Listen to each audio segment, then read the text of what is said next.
अगर ये 3 पुस्तक आप लोगों ने पढ़ ली, आपका राष्ट्र बच जाएगा, क्योंकि वो राष्ट्र को बचाने का मैटर तरीका आपको उन पुस्तकों से प्राप्त होगा। पहली पुस्तक है सत्यार्थ प्रकाश। आज जो समय चल रहा है वो वैचारिक क्रांति, वैचारिक युद्ध का समय चल रहा है। और आप यदि थोड़ा सा, मोबाइल सबके पास में है, लेकिन हम YouTube देखते हैं तो केवल अपने मनोरंजन की चीजें देखते हैं। कभी YouTube पर आप सर्च करेंगे तो आपको पता चलेगा कि आपकी संस्कृति पर, आपके महापुरुषों पर विधर्मी लोगों ने क्या क्या बोला हुआ है। आपके देवी देवता जिनकी आप पूजा करते हैं उनको हवा में चुटकियों में उड़ा दिया गया है। कितने गंदे गंदे कमेंट किए गए। नुपुर शर्मा ने तो कुछ भी गलत नहीं बोला, जो कुछ बोला वो बिल्कुल सत्य ही बोला। उनके जो कुरान और हदीस में लिखा हुआ है वही कुछ बोला है। हम किसी पर टिप्पणी नहीं करना चाहते, हम किसी पर बोलना नहीं चाहते, लेकिन हम ये कहना चाहते हैं कि आपके अंदर जो धर्म ग्रंथों में जो कुछ भी इन दुष्ट लोगों ने पहले मिलावट की है, आज उन मिलावट के अंशों को लेकर के हमारे सामने सीना तान करके खड़े हैं। केवल आर्य समाज का वो मंच है जो आपको दूध का दूध और पानी का पानी करके बता रहा है कि देखो हम कोई अलग व्यक्ति नहीं है, हम भी उसी परंपरा में जिसमें आप हैं। बहुत से मेरे भाई तो हमको आर्य समाजी कहते हैं, जी तो अलग ही है। अलग नहीं है, हम सनातन धर्म के मूल को लेकर के चल रहे हैं। सनातन संस्कृति को यदि पूरी तरह से संरक्षित करने का कोई काम कर रहा है तो वो आर्य समाज की विचारधारा आपके सनातन धर्म को बचाने का काम कर रही है। मैं निवेदन आपके बीच में कर रहा था, इतना कुछ आपके शास्त्रों में कवाड़ा किया गया है, जितने पुराण हैं इन पुराणों में इतनी ज्यादा मिलावट की गई, इतनी ज्यादा मिलावट की गई कि सही अंश तो अब बहुत कम रह गया, मिलावट का अंश बहुत ज्यादा है। पहले इन राक्षस लोगों ने हमारे धर्म ग्रंथों में मिलावट की, अब उन्हीं मिलावट के अंशों को लेकर के हमारे सामने सीना तान करके खड़े हैं और कहते हैं देखो तुम्हारे भगवान ऐसे, तुम्हारे ब्रह्मा जी वो जो अपनी पुत्री के साथ ही बलात्कार जिन्होंने कर दिया। अरे किस किस ऋषि पर इन राक्षस लोगों ने कमेंट नहीं किए, किस किस पर कीचड़ नहीं उठा ली। अरे भगवान कृष्ण को देखो, क्या क्या भगवान कृष्ण के बारे में बोला है। मुझको दुख होता है, लोग ये कहते हैं कि आर्य समाज के लोग राम और कृष्ण को नहीं मानते। वस्तुतः यदि राम और कृष्ण का अस्तित्व बचा हुआ है तो आर्य समाज के बलबूते पर बचा हुआ है। आप अतीत को पढ़ करके देखो, आज की बात में नहीं कर रहा, आज तो सब कुछ चल रहा है, वो चल ही रहा है, सब लोग इस बात को जानते हैं। पुराने समय की मैं आपको बात बताता हूं, भगवान कृष्ण के चरित्र को लेकर के विधर्मी मुसलमान लोगों ने एक पुस्तक लिखी थी। पुस्तक का नाम था कृष्ण तेरी गीता जलानी पड़ेगी, और उसमें कृष्ण के चरित्र को लेकर के इतनी गंदी गंदी बातें कही गई थी। हमारे योगेश्वर भगवान श्री कृष्ण ऐसे नहीं थे बिल्कुल भी, लेकिन उनको जानबूझ करके कलंकित किया गया। भगवान कृष्ण के चरित्र को लेकर के बहुत गंदी गंदी बातें लिखी गई।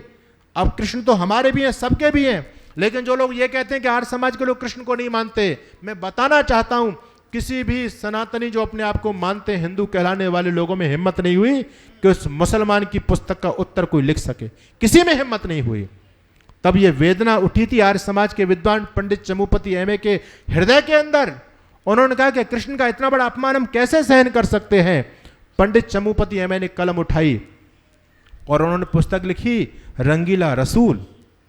उनका जो रसूल है ना, जो नुपुर शर्मा ने तो कुछ भी नहीं बोला, केवल झलक दी है, और वास्तव में मैं यदि बोल जाऊं तो मामला गड़बड़ा जाएगा पूरा। ऐसा उनका चरित्र रहा। उन्होंने सोचा कि हमारे रसूल का चरित्र तो बिल्कुल डूबा पड़ा है, और इस देश में यदि हमको अपने पैर जमाने हैं तो इनके महापुरुषों का जीवन तो बड़ा पवित्र, इनको कलंकित करो। तो जानबूझ करके कृष्ण को कलंकित करने का काम इन विधर्मी मुसलमान लोगों ने किया। पंडित चमुपति एमए ने पुस्तक लिखी रंगीला रसूल, और उसमें मोहम्मद का जीवन बिल्कुल खोल करके लिख दिया, बिल्कुल स्पष्ट लिखा, एक बात भी गलत नहीं। पुस्तक तो लिख दी, अब उस पुस्तक को छपवाने के लिए कोई तैयार नहीं हुआ। इतनी सारी प्रेस थी हमारे हिंदू भाइयों की, कोई तैयार नहीं हुआ। तब भी वेदना यदि किसी के मस्तिष्क में उठी हृदय में, तो वो ऋषि दयानंद का शिष्य था महाशय राजपाल एंड सन्स के नाम से आज भी जिनका प्रकाशन चलता है।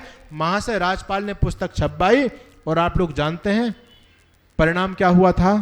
महाशय राजपाल का बलिदान हुआ था। न जाने कितने हमारे आर्य लोगों ने, ऋषि दयानंद के शिष्यों ने अपना बलिदान देकर के तब इस संस्कृति को बचाया है। और आज भी मैं कहना चाहता हूं, आज भी यह संस्कृति बचेगी तो केवल और केवल एक विकल्प मुझको नजर आ रहा है, केवल एक विकल्प। मैं आर्य समाज का प्रचारक हूं इसलिए इस बात को नहीं कहता, बल्कि जितने भी इस हिंदुत्व को बचाने का काम कर रहे हैं मैं सबसे मिलता हूं। आदरणीय योगी आदित्यनाथ इस बात को खुले मन से कहते हैं, खुले मंच से कहते हैं कि आप अपने धर्म को बचाना चाहते हो तो सत्यार्थ प्रकाश पढ़ो। योगी आदित्यनाथ ने टीवी के ऊपर भी सत्यार्थ प्रकाश निकाल करके दिखा दिया। ये वो पुस्तक है जो आपके धर्म को और आपकी संस्कृति को बचा सकती है।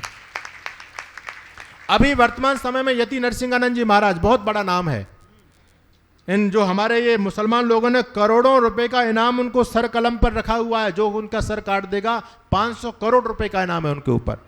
हमारे योगी जी ने बहुत बड़ी सुरक्षा उनको दी हुई, तब वो बचे हुए हैं। कई बार आतंकवादी हमले करने के लिए आ चुके हैं। मेरी उनसे मुलाकात हुई, कई कार्यक्रम हम साथ साथ रहते हैं। मैंने पूछा, स्वामी जी आप इतना बड़ा रिस्क लेकर के चल रहे हो, इतना बड़ा जज्बा तुम्हारे अंदर है, अरे ये प्रेरणा आपको कहां से मिली? आप इन विधर्मियों से लड़ रहे हो।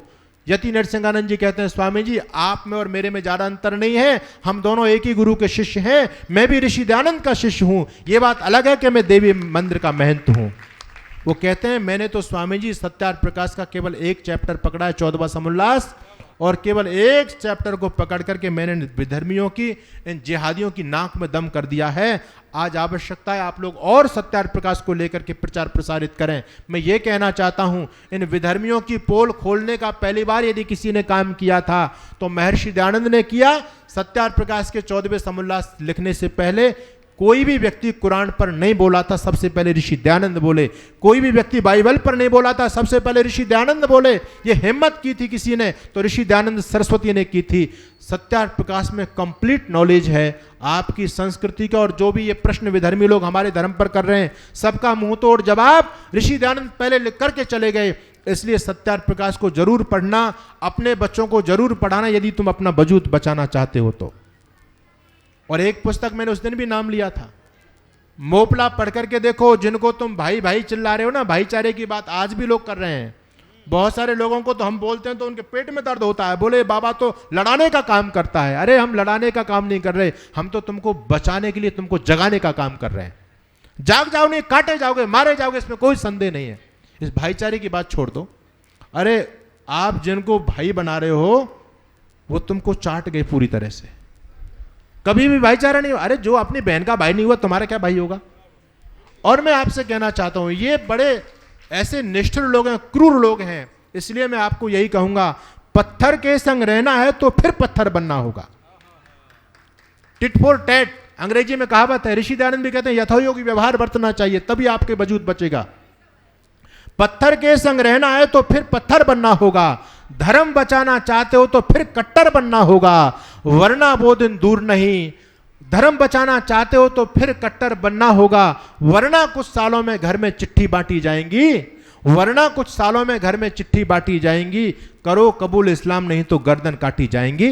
वो दिन दूर नहीं है, ये दिन आने वाला है। इसलिए सत्यार्थ प्रकाश मोपला को पढ़िए। वीर सावरकर ने लिखा है, कितना कितना अत्याचार इन लोगों ने हमारी माँ बहन बेटियों पर हमारे ऊपर किया है, और अपनी मूर्खता की निशानी जो जातिवाद का जहर फैला हुआ है हमारे समाज में, जिसने हमारी शक्ति को तोड़ दिया है। इससे यदि आप सबक लेना चाहते हैं, इस जातिवाद के जहर ने कितना हमको नीचे गड्ढे में धकेल दिया, इससे यदि कुछ सबक लेना चाहते हैं तो एक पुस्तक है काला पहाड़, उस पुस्तक को भी जरूर पढ़ना। हम लोगों ने कितनी नादानियां की हैं, कितनी मूर्खता की हैं, जिससे हम दुनिया से खत्म होते चले गए। मैं आपसे यही निवेदन करूंगा। सुई बिल्कुल ठीक समय पर पहुंच चुकी हैं। चलते चलते मैं आपसे यही कहना चाहूंगा। कहते हैं कि तालाब किनारे खड़ी एक इमारत में लगी आग, मच गई अफरा तफरी और भागम भाग, सबने वो किया जो था जिसकी पहुंच में, और एक चिड़िया भी डाल रही थी पानी भर भर चोंच में।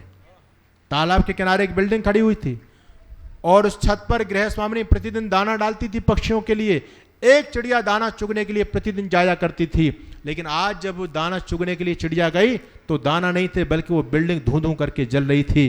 चिड़िया ने सोचा कि अब मैं क्या करूं, अरे ये भवन जिसका मैंने अन्न ग्रहण किया है आज ये धूं धूं करके जल रहा है, इस परिस्थिति में मेरा दायित्व क्या हो सकता है। कवि ने लिखा, जुड़ने का प्रयास कीजिए।